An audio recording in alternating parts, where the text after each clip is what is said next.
Hey everyone, it's Succulents Box here. Today we're going to talk about cactus grafting.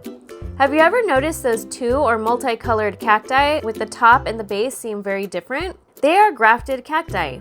Nowadays, grafted cacti are becoming more and more popular, especially in garden centers. They are cute, a little weird, and completely irresistible, making them just the perfect choice for adding a bit of exotic beauty to your space. But what exactly is cactus grafting? Why do you need it, and how do you do it? Keep on watching!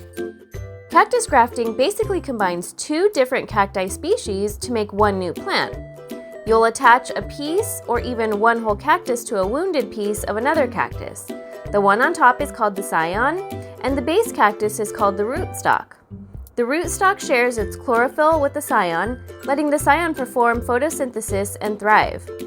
This can increase the growth rate of a scion, which is really beneficial for slow-growing species. Now that you know what a cactus grafting is, let's learn how to do it step by step. Before we start, make sure you have the necessary tools for cactus grafting. You need a grafting knife, or any sharp knife with a straight edge, a pair of gardening gloves, and some rubber bands. Don't forget to sterilize the knife before making any cuts. The next thing to do is to choose two cacti to graft. People usually pick a colorful cactus for the scion and a green cactus for the rootstock, but you can try to graft any cactus species.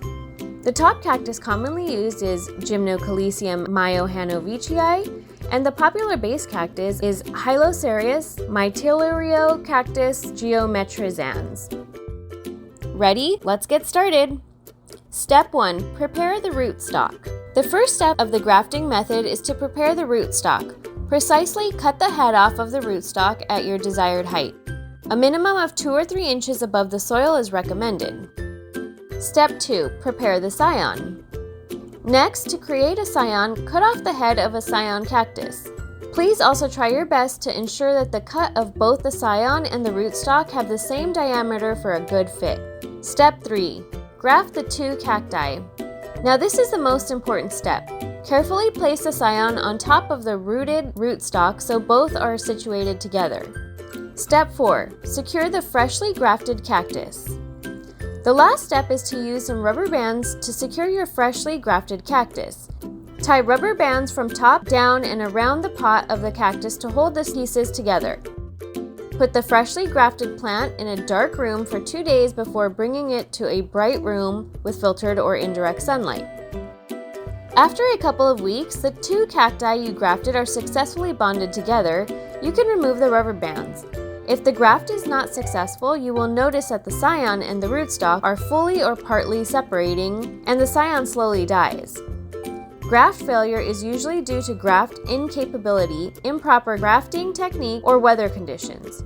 Most of the time, the main reason for an unsuccessful graft is that the cuttings weren't sufficiently made, or there was not enough pressure to hold the two cut pieces together until they bond. Adjust the rubber bands and wait 1 or 2 more weeks if the scion still hasn't attached to the rootstocks. You can always try again with 2 new plants, and make sure you follow the correct grafting and cactus care guidelines.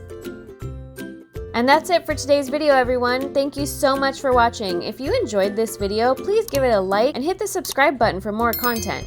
See you in the next video. Happy gardening! For more, you can find us at succulentsbox.com or on YouTube, TikTok, Facebook, Instagram, and Pinterest.